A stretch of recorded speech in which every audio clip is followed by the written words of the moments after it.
Hello friends, I am Vitaly Portnikov.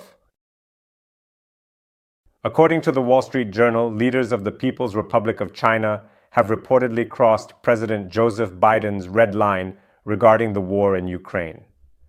Despite warnings from United States Secretary of State Antony Blinken, China continues to assist Russia, particularly its military-industrial complex. The Wall Street Journal claims that China's actions have exceeded the limits set by President Biden and that they are providing ongoing support to Russia, despite the warnings issued by Secretary of State Blinken. Blinken issued these warnings both prior to his visitation to China and during his visitation period in the country. However, it appears that the President of the People's Republic of China, Xi Jinping, has made the decision to disregard these warnings.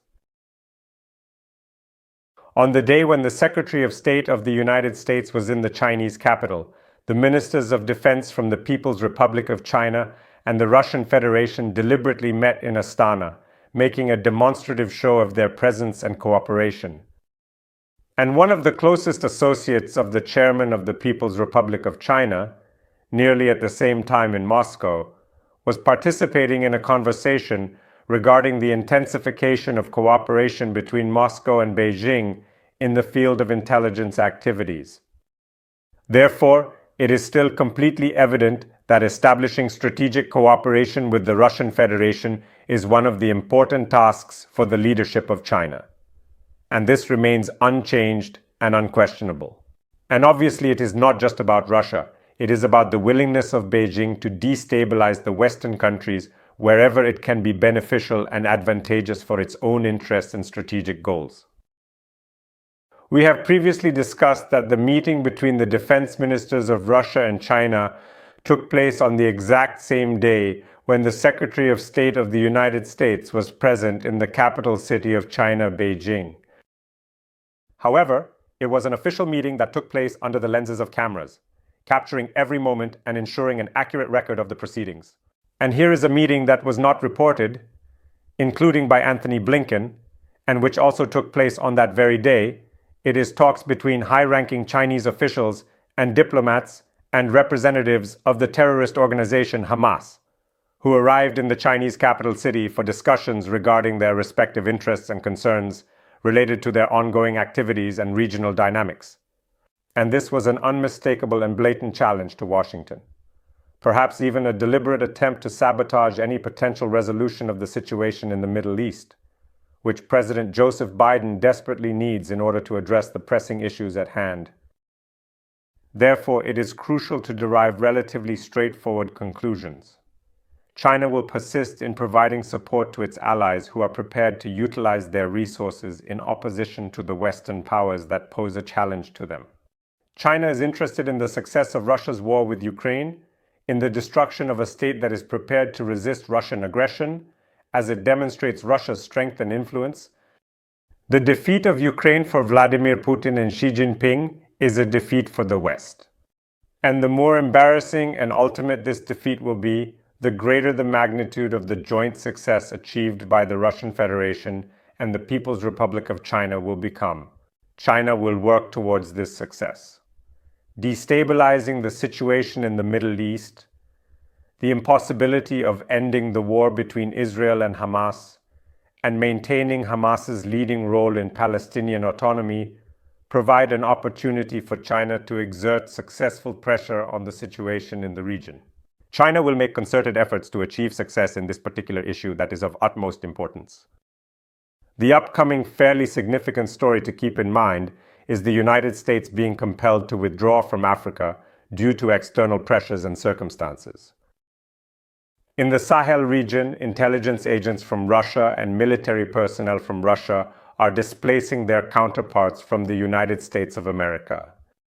Yes, this could potentially lead to chaos in the region, with the governments of countries where military coups, which are supported by the Kremlin, have occurred, being unable to effectively control large portions of their territory. But at the same time, this will also create chaos. The very chaos that the Minister of State Security of the People's Republic of China recently spoke about. Both Russia as well as China are interested in this chaos, because it will help to weaken the influence of the West and the United States, which is of great importance to them. And of course, it also needs to be understood very clearly that in this chaos, both Russia and China have the capability to generate profits, substantial profits, billions of dollars. So, a relatively straightforward question arises. What steps can be taken to put an end to this ongoing trend towards China, employing chaos as a means to undermine Western democracies and safeguard their stability and sovereignty? Xi Jinping's ambition led him to find a loyal ally and assistant in Russian President Vladimir Putin, forming a strong partnership that has endured over time. The first and most important thing that needs to be done is to provide assistance to Ukraine in its conflict with the Russian Federation. In order to prevent a scenario where a neighboring state of Russia would be incorporated into Russia, thus disappearing from the political map of the world, or it will become part of the Russian sphere of influence. This is what Vladimir Putin continues to count on with the support of his Chinese friends. Thus, providing effective assistance to Ukraine and demonstrating that Russia will not have the ability to control this state are crucial in order to halt China, as it is one of the limited methods available. Hence, Ukraine's participation in NATO is an issue of utmost importance for the national security of Western countries. The possibility of Ukraine staying outside NATO until the conclusion of the war with Russia would indicate the potential for a strategic defeat of the West in its confrontation with dictatorships. And this defeat is quite possible. The same principle applies to the situation in the Middle East. Implementation of measures to destroy Hamas terrorist organization positions. Establishment of conditions to effectively filter and mitigate terrorist threats in the region. In terms of the potential for the population of the Palestinian territories to ultimately have a genuine opportunity to live in peace and refrain from embracing violence as a religious ideology, this also represents a pathway to the success of the Western nations and the strategic defeat of both China and Russia, along with their respective supporters in the West, who lack an understanding of the grave danger that Middle Eastern terrorism poses to the United States and European countries. This is yet another crucial and significant path that is closely related to the success of democracy's ongoing fight against dictatorship. Another crucial task for the West is to contain China in its endeavors to resolve the Taiwan issue through the use of force and in its efforts to destabilize the situation in the Pacific region.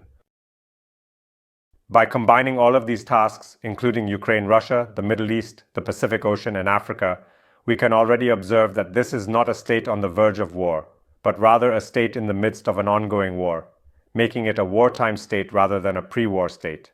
If the Western countries want to survive, they must win this war. Thank you, friends. Please stay tuned to this channel, subscribe to it, utilize the opportunities to support this channel, and good luck to all.